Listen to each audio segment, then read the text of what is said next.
Good. Good morning, everyone. Before we start today's lecture proper, if you can hear me clearly, I will grant you the opportunity to speak. And I want to firstly learn from you before I share what I bring up to the training for today. I want us to rub minds together before we go into the business of the day. At the end of this workshop, what are your expectations? What do you think you should have gained by the time we end this workshop for today? If you can list one or two things for me so that it will guide me through as I am giving the lecture. And at the same time, if it resonates with what I've brought here today, it will make a good compliment. And if it's not part of those that I've prepared to teach you today, I will note it down. And as we progress, I will be able to address them effectively. So please, just tell me in just one sentence or two, what are your expectations? What are your expectations from today's workshop? What are your expectations from today's workshop? Just tell me what you are expecting from today's workshop. You can send it as a message. At the same time, you can send it as a you can speak it out. Then we proceed from there. Please don't send me message on WhatsApp, please, because I've closed my WhatsApp now. I'm not checking WhatsApp. Okay, let's do it this way. You can send message to my personal DM. Then I will be looking at it. Send the message to my personal DM if you can't send message onto the channel. Thank you very much. Send message to my personal DM if you can't send it to me, but don't send it to my WhatsApp, please, because I've closed my WhatsApp. I'm not opening it for now, please.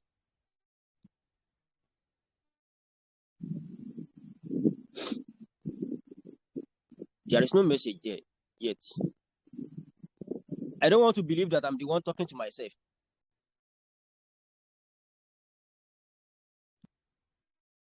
Hello, everyone. Can everybody even hear me at all? Yes, sir, we are hearing you, sir. Hey, please answer my question. What are your expectations for today's workshop, please?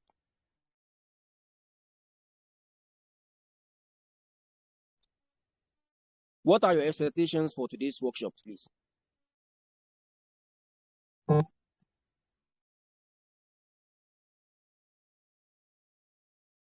Hello? Yes, thank you very much for hearing me clearly. Zainab, what are your expectations from today's workshop? What are those things that you have planned to learn? Or what are those things that you are expecting that you will learn at the end of this? Let me allow everybody to speak. I'm now allowing everybody to speak. I don't know how to. Let me just. Please speak up. We have started the workshop already. You know, the aim of a workshop is to make everything to be practical, so that at the end of the day, we won't just learn the theoretical aspect of whatever it is that we are teaching, but also the practical aspect. So that is the purpose of a workshop. So I've allowed almost everyone to speak now. Please, just speak up. What are your expectations from today's workshop? Then we can then proceed how to write. Okay, Mariam Abdul Wahab, how to write legal writing and referencing it. Okay, thank you very much. I will note it down. How to write legal writing and referencing it. Okay, good. Thank you very much for your answer. Is there any other person that have something in mind that he or she is preparing to learn from today's workshop before we proceed? Okay, Zainab Sulaiman. Okay, my expectations for this workshop is to be able to okay, I think she's so fast when she is typing, but I can understand what she is typing here, but I won't read it out. I've understood what she typed here. Okay, thank you very much, every one of you, for joining today's workshop. today's workshop being the first workshop that we are doing under the umbrella of my law class at Abdullahi Legal Academy. And my name is Abdullahi Adebayo Abdurrauf. And on today's workshop, we are doing a justification to a theme. We are doing justification to a theme that says practical guide to citation and referencing in a legal writing. Practical guide to citation and referencing in a legal writing. At the end of this workshop, I have highlighted some objectives that will and must be achieved at the end of this workshop, which means that at the end of this workshop, you should be able to identify what a legal writing is, one. At the same time, you should be able to explain what referencing is.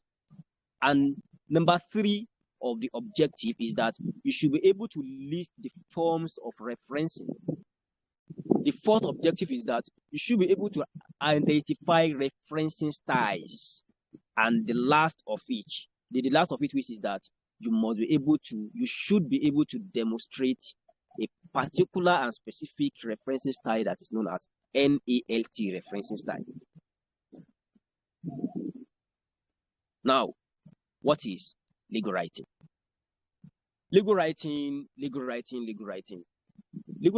is that kind of writing that is being written in the area of law.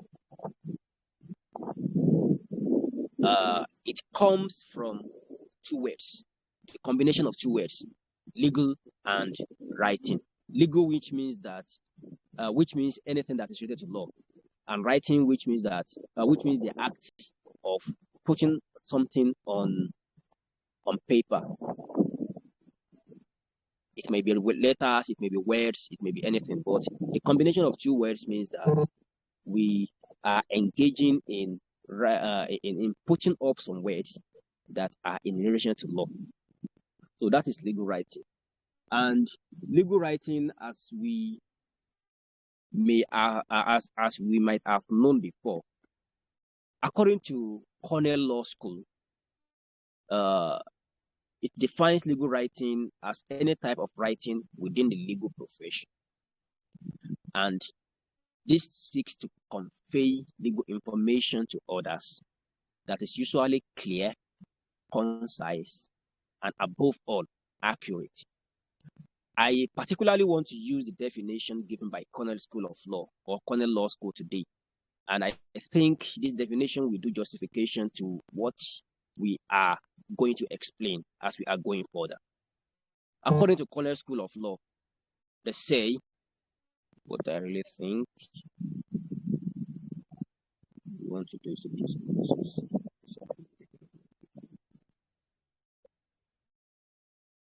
No, okay, I mean, no, that's not what we are about to discuss.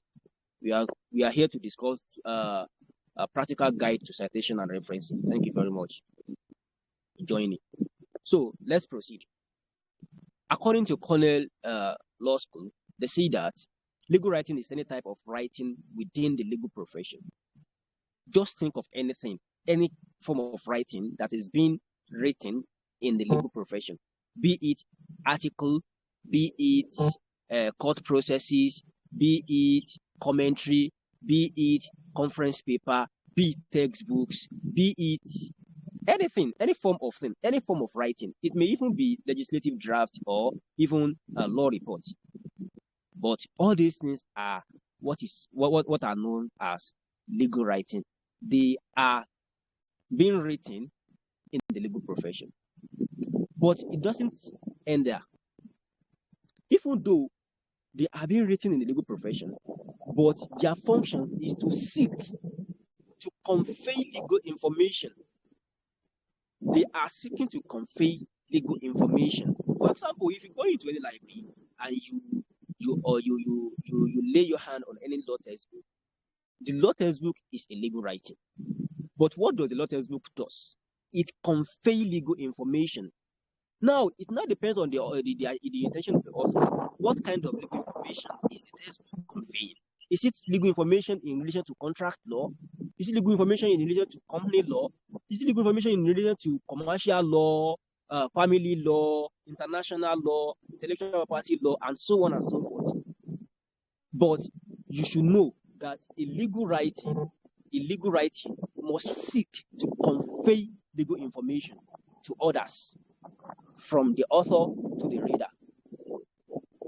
And the specific characteristic and feature that you will always see in a legal writing is that it will be clear. It will be clear in the sense that what the author is writing, if you read it, you should be able to understand it as a legal professional.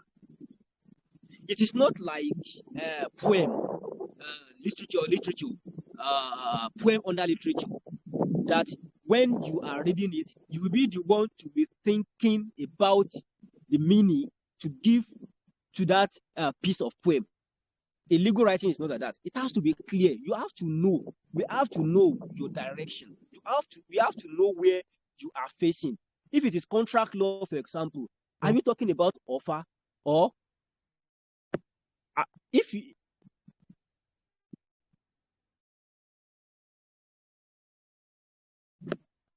are you talking about offer, or you are talking about something else? Is it offer? Is it acceptance? Is it invitation to treat that you are talking about? It must be clear. We should know where you are going. And that is the essence of illegal writing. And it has to be concise. It has to be concise in the sense that the direction that you are faced must be faced all through whatever you are writing. You can't be digressing. You can't be talking about offer, for example, and still jump and start talking about criminal law. No, that's not legal writing for you. And above all, accurate. A legal writing is always accurate. Accurate in the sense that if you say A is A, every other person or person that are obtaining that legal writing must be able to verify that that A that you call A is actually A. You cannot open a book and start writing nonsense and calling it a legal writing. For example, if you want to write something about ignorance of the law, for example, there is a principle of the law, established principle of the law, that even the court has given judicial blessing over the time, that ignorance of the law is not an excuse. Ignorantio juris non expressat. That is a position of the law. It must be accurate in the sense that whenever you are also talking about ignorance of the law, you should be giving all this authority that has been given by the court and the principle that has been established by the law. If you can't bring all this, that means your legal writing is not what? It's not accurate, and it can never be accepted as a legal writing. That is that about legal writing. Now let's proceed to another thing under our objective. What is referencing? We are talking about referencing. We will be talking about all of us here. I think all of us here should have been able to read one or two textbooks before. Yes or yes? Yes, you should have read one or two textbooks before, because I know that if all of us here are higher institution students, and there is no way you will be an higher institution student that you won't have read a textbook before. And if you have read a textbook before, you would have seen a reference in that textbook. But since we are talking about legal writing here, we're talking about referencing in relation to law here. So we will restrict ourselves to referencing in the area of law. What is referencing?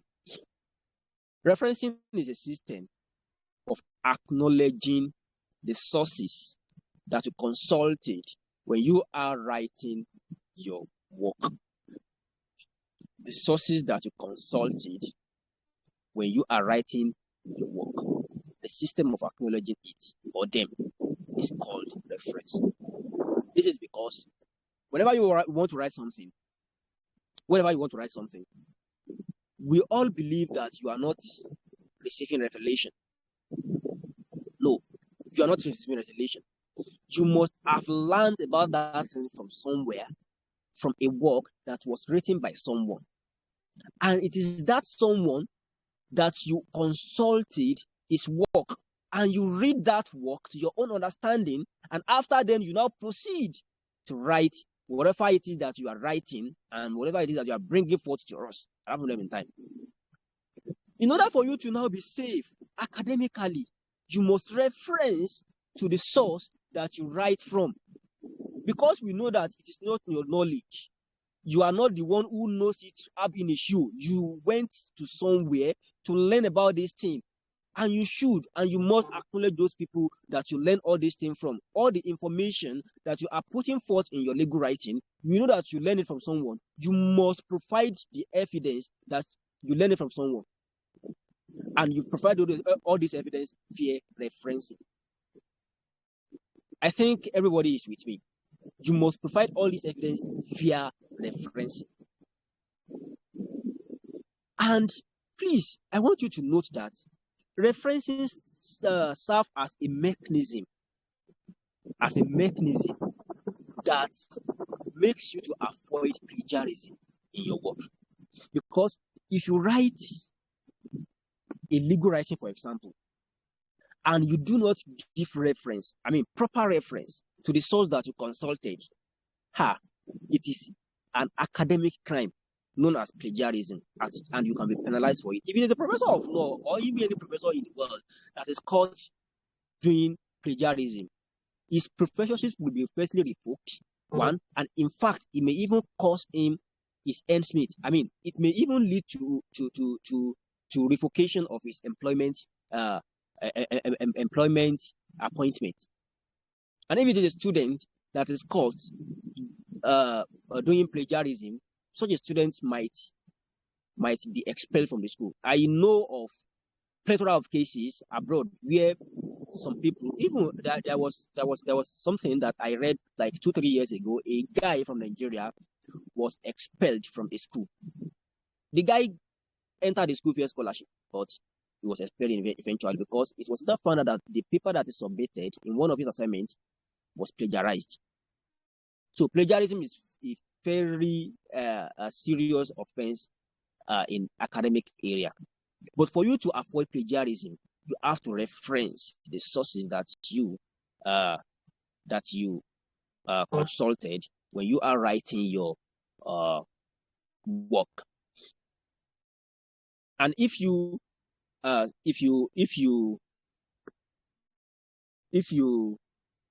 with me, if you pay attention to some instrument that have come before you before,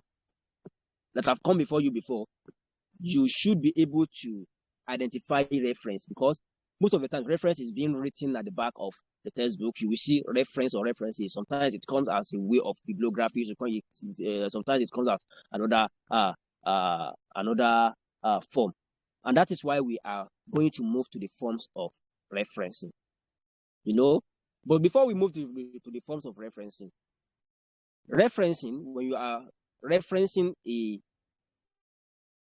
are making reference to a material that you have consulted when you are writing your legal writing. Please, I'm very sorry.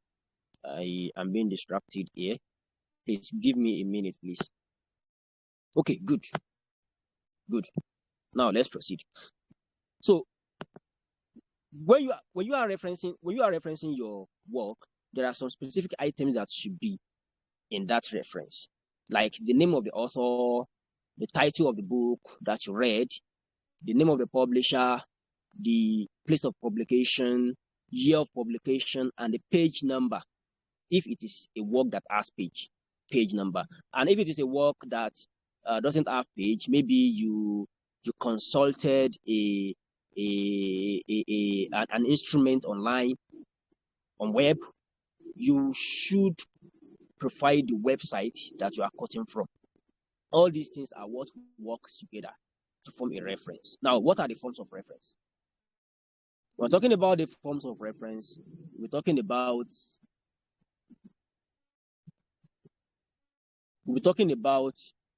two forms of referencing. As much as I know, as much as my research has covered, I've seen just two forms of referencing. The first one is citation, and the second one is bibliography. Citation and bibliography. Citation and bibliography. Those are the two forms of referencing that I have personally known over the time. Forms of referencing. Citation and bibliography. Citation and bibliography. I should be showing you this on my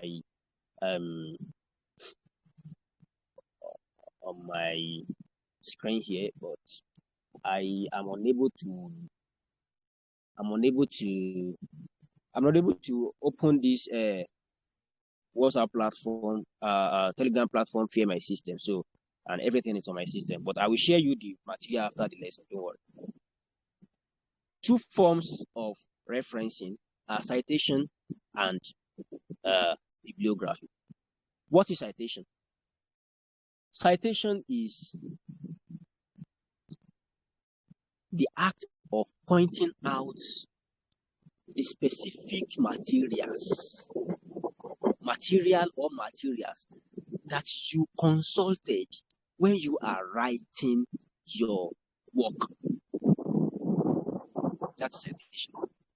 The act of pointing out the specific text that you are that you are quoting from.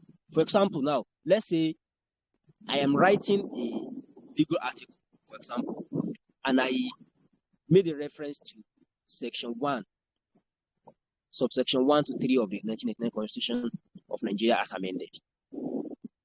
As I'm talking about that section 1, that section talks about supremacy of the law, right?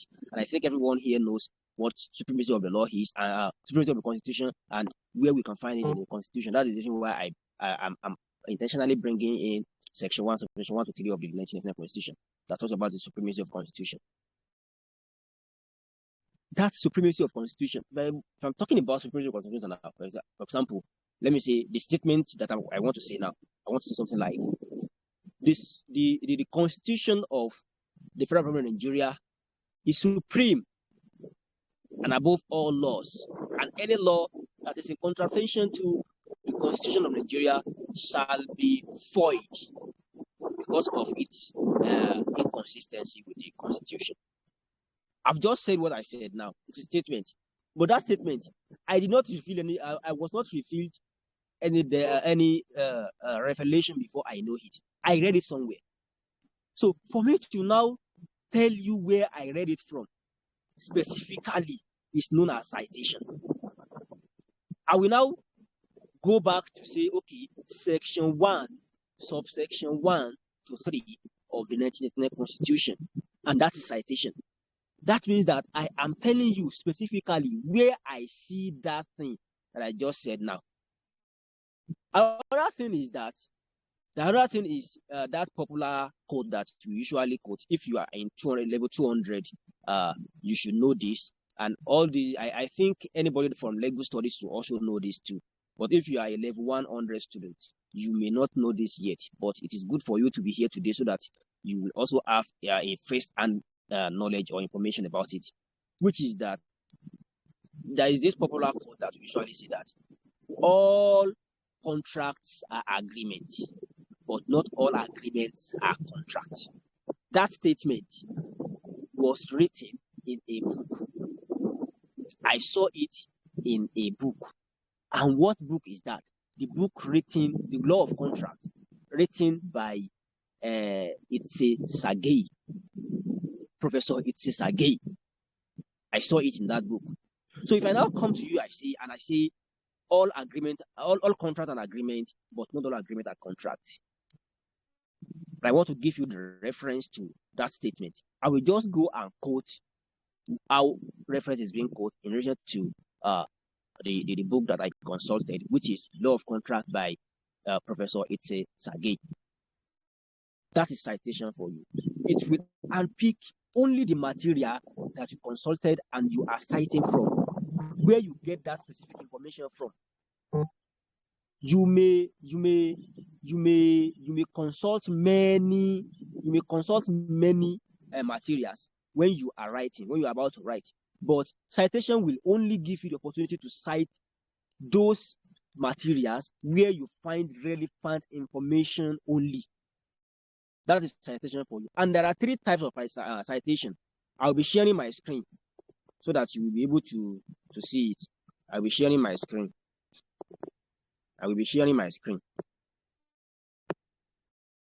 Now, I've started sharing my screen now. It will give you the opportunity to know what I'm talking about.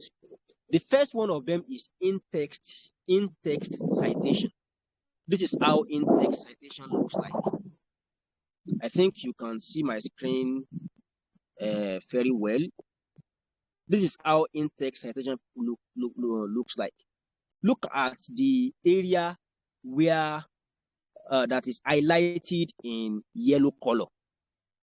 You will see that there are two names there, and year is also being written there, and the page is also written there. Let's read it. Constructed nature of reality, the intimate relationship between the researcher and what is studied, and the situational constraints that shape inquiry.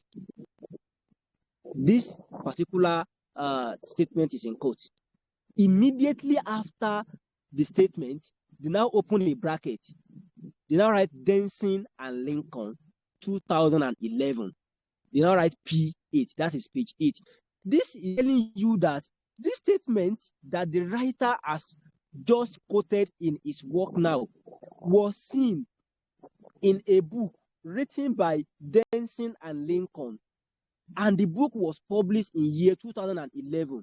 And if you check into that book, if you check page 8 of that book, you will see this particular statement there. And this is how in-text citation is being written. In-text citation. This is how it is being written.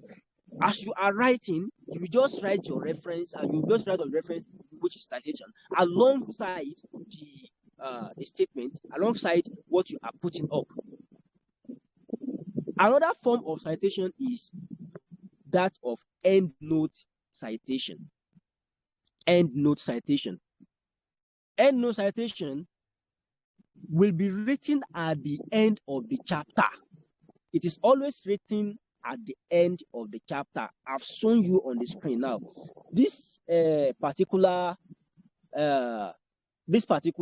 document that I'm showing you on my screen now was fetched from a textbook, Sharia, the Islamic law, written by Abdurrahman I. Doi, because that is the only textbook that I have and I've seen that I can lay my hand upon that has endnote citation. If you look at the screen now, you will see that immediately after the chapter ends here, you will see notes, and you see all the references that were consulted during the construction of the content of this chapter under notes heading. This is how endnote is being written. It will require you to go to the end of the chapter to go and look at the specific authority that the writer used as is writing his or her legal writing at that particular moment in time. And as you can see, let me zoom in. Look at this. You can see 45 here, right? Around this place, you should see 45. It is very tiny, but you should see it. If I don't mean that I'm using my system, I should be able to use one of my gadgets to highlight that space out. But that's by the way, Sha. Just look at it. You can see 45 right here now, right? I didn't mean that this page cover up to 45. We just come around this place and under it and go to number 25 in the referencing area, and we see the particular reference that has been pointed out to. But that's also by the way. The third form of citation is that of footnoting. footnote citation. Footnote citation is the act of pointing out the sources that you consulted at the bottom of the page. This one will not require you to go to the end of the chapter. And this one is not even in between the statement that you are making. No, it is at the bottom of the chapter, at the bottom of the page, not at the bottom of the chapter, at the bottom of the page. So as you are reading, for example, let's read the last line where the accused raises the defense of intoxication or insanity. Just go back at the bottom of the chapter. Before you go back at the bottom of the chapter, you will see that 20 is written immediately after the sentence. No, now go back to the bottom of the page. You will see the reference there. For these exceptions, see the case of Simi Johnson versus Commissioner of Police 1960 and WNLR 118. Obenga versus Obenga and others versus Police 1965 and other cases. This is how footnote citation is being written. As you are reading or as you are writing, you will just write the number of the citation and go under the at the bottom of the page and write your citation there. So I've just told you now we have 3 types of citation, and the first one is the in-text citation that will give you the opportunity to write your reference in between the statement that you are making. The second one is endnote citation. An endnote citation will require you to write your citation at the end of the chapter that you are writing, or at the end of your article, whatsoever. And the last one is footnote citation, which will require you to write your citation at the bottom of your page. So each page will have its own citation. As you are writing, each page will be having its own citation. So now let's proceed. I will stop sharing my screen now. Yes, I've stopped sharing my screen. So now let's proceed. Another thing is that after citation, we have bibliography. What is bibliography? Bibliography is also a form of referencing. It is the acknowledgement of all the materials that you consulted as you were writing your work. All the materials that you consulted as you were writing your work. In the sense that, let's say, for example, you want to write an article that revolves around property law, for example, and you go into the library and you pack all the property law textbooks that you can find in the library. All the property law textbooks that you can find in the library, you pack everything and you read everything. But so at the end of the day, as you are referencing under bibliography, you will be able to reference all the textbooks, everything that you read as you are forming the content of your legal writing.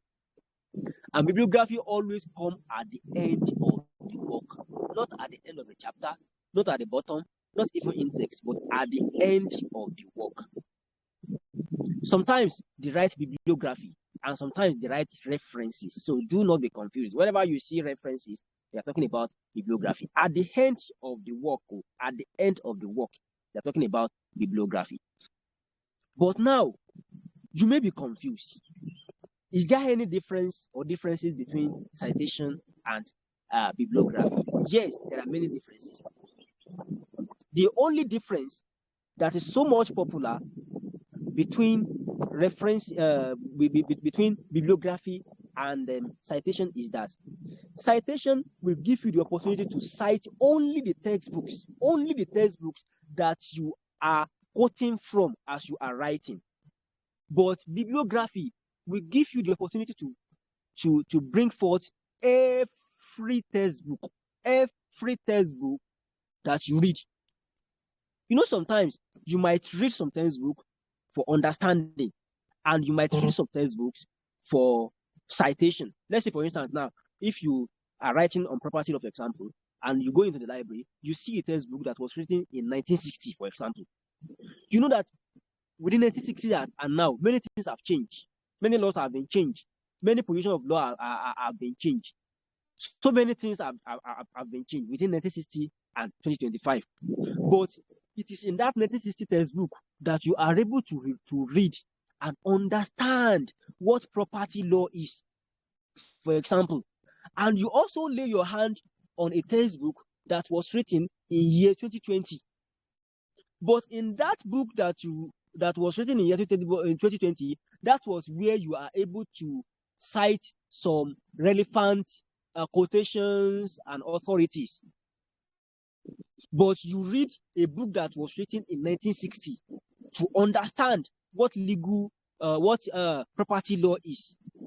When you are using citation, you will not cite that book that was written in 1960 because you are not citing from that textbook, because maybe you don't like the authorities that were written there. But the one that you cite, which was written in year 2020, would be the one that you will write under citation. But if you are to use bibliography at the end of your work, the one that you read for understanding, you will write it. The one that you read and cite from, you will also write it. That is the difference between citation and bibliography. Now, let's proceed. But before we proceed, I think you all understand what legal writing is. Legal writing is a form of writing that is being written in legal profession with the sole aim to convey legal information to others, and it has to be clear, concise, and accurate. And I also talk about referencing as a way of acknowledging, or a system of acknowledging, the source that you consulted as you are writing your work in the legal writing. And I've also told you about the forms of referencing, which are citation and bibliography. And I've also been able to explain that citation is the act of pointing out those materials that you cite in your work. Those materials that you cite in your work. And I've also told you about the three forms of citation, which are in-text citation, endnote citation, and footnote citation. And at the same time, I've also told you about that of bibliography. And what is bibliography? Bibliography is the act of putting up all the material that you consulted as you are concocting, as you are